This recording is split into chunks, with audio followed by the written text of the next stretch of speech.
A snowstorm so brutal no one could get in or out.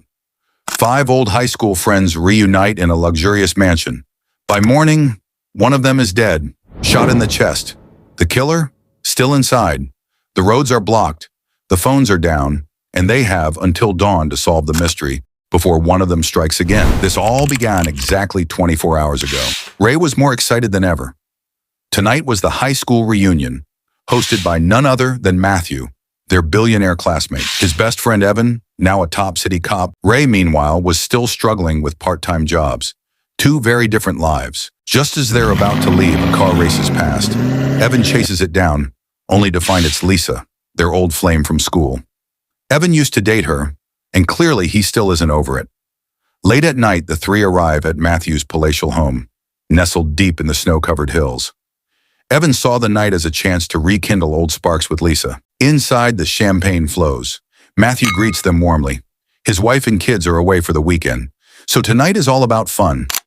Suddenly, Evan spots Vivian, the shy girl everyone used to bully in high school. As he tried to avoid eye contact, she walks right up to him, whispers, "You were the only one who never hurt me. You don't need to be afraid." Evan laughs awkwardly. Before he could react, Ray rushed over. His ex-girlfriend Megan was there. Ray's heart sinks as he spots Megan. She dumped him years ago for being broke, and now she's clearly trying to cozy up to Mathew. In the corner sits Amanda Tanner, a political hardliner since college, and tonight, visibly disturbed. Mathew excuses himself, calls his wife one last time, and then the party kicks off. People are laughing, drinking, pretending. But beneath the smiles, old wounds reopen. Megan humiliated Ray in front of everyone, making cruel jokes about his failures. Things escalated. Suddenly, Vivian stepped in, slurring in her drunken state, and started yelling that she'd kill everyone. Then, the lights went out. Panic. Was this all part of Vivian's plan? Mathew quickly calmed everyone down and went with Evan to the generator room.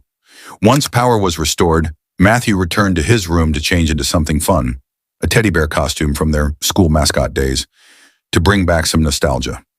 Evan came back and started flirting with Lisa. Ray and Amanda bond over drinks. Soon Mathew came back down, in the mascot costume, and slapped Evan on the butt in a strange, playful way before disappearing into the crowd. The night fades into drunken laughter and regret. One by one, people started heading to their home, except those who were too drunk to drive. Next morning, Lisa wakes up groggy. Before leaving, she walks to Mathew's room to say goodbye. The door is slightly open. She steps in and screams. Mathew lay lifeless, shot in the chest. Everyone came running. The shock was overwhelming. The window was wide open. Snow had blown in. Cold wind filled the room. They stood in silence, staring at the dead body of their old friend. The phones are still dead. Roads completely snowed in. And the killer is still inside. Even Mr. Buckley, their drunk old history professor, is stuck with them. But one thing was certain. The killer had to be someone who never left the house. From this point on, pay close attention to every tiny detail. Each person had a motive. Each one had a secret. Suddenly, Lisa revealed that Mathew had sent her a few messages last night. But the moment she saw them, she was left speechless. That's when Amanda added something shocking. Apparently, Mathew had been in a strange mood last night, and he had sent private photos of himself to all the girls at the party. The group is horrified and more confused than ever. Evan and Ray step out into the freezing snow to call for help, but Evan's car radio wasn't working, and strangely, there were no footprints or tire marks in the fresh snow near Ray's vehicle either. All the CCTV cameras were off, but Evan wasn't the kind of man to sit still. He starts analyzing the timeline. The snowstorm ended around 3 a.m., and Mathew sent Lisa the photos at 4:30 a.m. That means he was alive until at least then. And if that's true, the killer had to be someone still inside the house. Without wasting time, Amanda's suspicion immediately fell on Vivian. After all, she had gotten drunk last night and had threatened everyone at the party. Amanda even pulled out a knife and demanded they tie Vivian up before it was too late. But others felt she was acting too rashly and didn't follow through. During lunch, the cold from Mathew's room grows unbearable. To close it and preserve the crime scene, Evan and Ray decided to go up there themselves. As they entered, a foul smell had already begun to spread from the body. Ray notices a bullet hole above the wardrobe. Against Evan's warning, he opens it and finds a gold chain fragment, exactly like the one he's wearing. He quickly told Evan to check under the bed for more clues, and while Evan was distracted, Ray pocketed the gold fragment. To avoid further tampering, Evan took Ray and left the room. But the real question now was, why would he hide evidence? What is he trying to cover up? Evan gathers everyone in the living room and orders, "Empty your pockets." He was sure, if one of them was the killer, something incriminating would turn up. And just as expected, Ray's pocket had the gold piece. Everyone looked at him. "But he lies that I found it on the floor last night." They needed answers, fast. They all agreed to search each other's rooms, starting with Vivian's, but her room had nothing suspicious. But trust was now wearing thin. Next was Amanda's turn, and this time, her nervousness was impossible to ignore. She leaned suspiciously close to her drawer. When everyone looked away, she tried pulling something out, but Lisa caught her red-handed. Realizing she was busted, Amanda bolted, straight to the bathroom. Everyone chased her, only to discover she was trying to destroy a tape recorder. But before she could do any serious damage, Ray snatched it from her hands. The plot was thickening. Vivian had threatened Mathew. Ray had hidden a crucial clue, and now Amanda was caught trying to destroy evidence. So what was going on? They play the recording. First, it's footage from Amanda's college days, her election campaign, where she exploited a rival's nut allergy, landing her opponent in a coma. Shocking enough. But then come the private videos of her and Mathew. The room explodes. Vivian seized the moment, accusing Amanda of having a clear motive for murder. But Amanda defended herself. She explains, someone had been blackmailing her for weeks over that tape. They forced her to come to the party and instructed her to cut the power at 11:45 p.m. Only then would she get the original tape back. Hearing this, everyone went silent. Why would the killer need the power cut? And more importantly, who had access to the tape? Only Mathew did. After hearing Amanda's side of the story, suspicion began to shift away from her.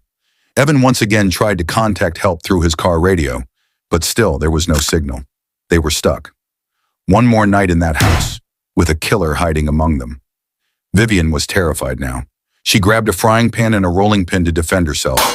Anything to make noise if someone tried to sneak up on her. Everyone retreated into their own rooms, locking themselves in. It was going to be a long, dangerous night, and no one knew who would survive until morning. Midnight, Mathew's office door creaked open. It was Lisa, limping quietly inside. She moved to his computer and began scrolling through Mathew's financial records. Her face turned pale. There, in the balance sheet, was a shocking name. Mr. Buckley, their drunk old history professor. Turns out Mathew had cost him over $300,000 in a bad investment. Lisa quickly copied the files onto a USB drive and tiptoed toward the door. But before she could leave, someone in the teddy bear costume blocked her way. Without a word, the person picked up a heavy candlestick and struck Lisa. She screamed, loud. People rush in, just in time. They save her life. Everyone's there, except Mr. Buckley. All eyes turn to him. But moments later, he walks in, groggy, confused. If it wasn't him, who tried to kill Lisa? But the real question remained. Why was Lisa sneaking around so late? She revealed the truth. The tension escalated again. Now people questioned Mr. Buckley's presence. Why was a high school teacher invited to a reunion of just close classmates? And then, the biggest twist yet. Vivian looked out the window. Someone had left the car trunk open. Ray and Evan rushed outside, walked slowly, and it was Megan's dead body. But something caught his eye. An earring. The exact same earring, whose matching pair Ray had secretly stolen from the wardrobe earlier. Fresh footprints were visible in the snow. Evan didn't wait. He began interrogating Ray. Ray fumbled for words, so Evan pulled off Ray's shoes and matched them to the snowy footprints. It was a perfect match. Things were looking really bad. Ray had motive. He had jealousy. And now, he had evidence stacked against him. But before Evan could cuff him for good, the phone rang. Lisa picked it up. It was Mathew's wife. The phone lines were back. She rushed over. And by then, Ray had already been handcuffed. Evan felt sick. His own best friend, accused of double murder. But just as they were about to leave the nightmare behind, Ray broke free. He grabbed a cop's gun and aimed it. At everyone. Everyone freezes. He doesn't shoot. He just says, "Give me 10 minutes. He needs to talk. Because he finally figured it out. If you've been paying attention to all the clues, you might have figured it out too. Let's break it down, Ray thinks back. Everyone had a motive. Vivian was bullied by Mathew. Mr. Buckley lost $300,000. Amanda's political career was blackmailed through tape. Ray himself was humiliated by Megan. All of them had something to gain, but that's exactly what the killer wanted. Too many suspects, too many motives, a perfect cover for the real murderer. And then comes the final twist. The killer was Mathew's wife. Everyone gasped. But she wasn't even at the house. That's when Ray laid it all out. She had gotten her hands on Amanda's secret tape. Because if Mathew was not blackmailing Amanda, then there was only one person who had access to the tape. Mathew's wife. She used the tape to blackmail her and forced Amanda to cut the power at exactly 11:45 p.m. She waited outside. While everyone was distracted, Mathew's wife sneaks in. Mathew was putting on his costume. She shoots him. No one hears it because the gun had a silencer, but someone else saw it all. Megan. She was hiding in the wardrobe to surprise Mathew, so she had to go too.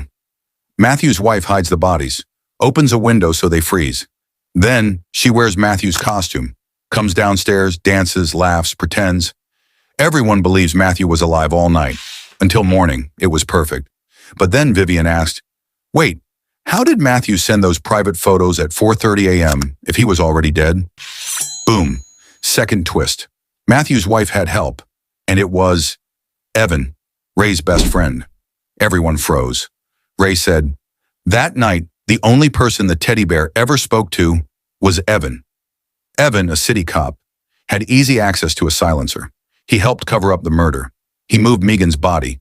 He even wore Ray's shoes to fake the footprints. But why would he help? Ray shows Evan's Tinder profile. One photo. And there she was. Evan with a half-masked woman. She's holding a candlestick, same by which Lisa has been attacked. And it's Mathew's wife. They were having an affair. Everything made sense. Evan's silence. The truth is out. Evan helped cover up everything. Mathew's wife is arrested. Evan loses everything. Job, friends, respect. Justice is finally served. For more real-time thrillers like this, subscribe to the channel.